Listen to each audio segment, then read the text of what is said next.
7 foot 2 ইঞ্চি উচ্চতা, ওজন প্রায় 155 কেজি। রাস্তার পাশে দাঁড়ালে মানুষ অবাক হয়ে তাকিয়ে থাকে তার দিকে।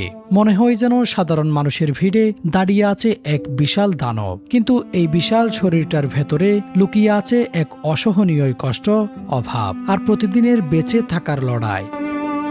তিনি উজ্জ্বল, খুলনার বাটিয়াঘাটার এক ভ্যান চালক। ছোটবেলা থেকেই অন্য 10টা শিশুর মতোই ছিল তার জীবন, কিন্তু ধীরে ধীরে হরমোনজনিত সমস্যার কারণে অস্বাভাবিকভাবে বাড়তে থাকে তার শরীর। একসময় সেই শরীরে হয়ে যায় তার জীবনের সবচেয়ে বড় কষ্ট।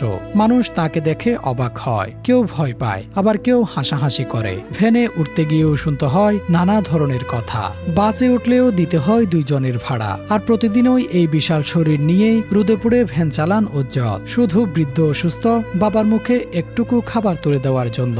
কিন্তু শরীর আর আগের মতোই সায় দিচ্ছে না। ডায়াবেটিস, পায়ের তীব্র ব্যথা, দুর্বলতা সব মিলিয়ে প্রতিদিন যেন আরও ভেঙে পড়েছেন তিনি। দিন শেষে ভ্যান চালিয়ে যা আয় হয় তা দিয়ে ঠিকমতো খাবারই জোটে না। একবেলা খেলে তো আরেক বেলা না খেয়ে থাকতে হয় তার। এর মধ্যেই 3 বছর আগে ক্যান্সারে মারা গেছেন তার স্ত্রী। মা নেই, আর ঘরে আছেন শুধু অসুস্থ বৃদ্ধ বাবা।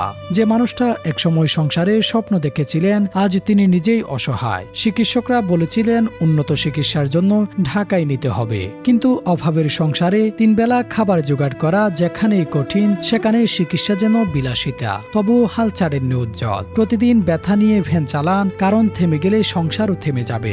স্থানীয়দের দাবি, সরকার বা কোনো সহৃদয় মানুষ যদি পাশে এসে দাঁড়ায়, তাহলে হয়তো ছোট্ট একটা দোকান করে বেঁচে থাকতে পারেন উজ্জ্বল। কারণ মানুষটা সাহায্য নয়, একটা স্বাভাবিক জীবন চায়। এমন একটা জীবন যেখানে তাকে দেখে মানুষ ভয় পাবে না, করুণা করবে না, বরং মানুষ হিসেবেই পাশে দাঁড়াবে।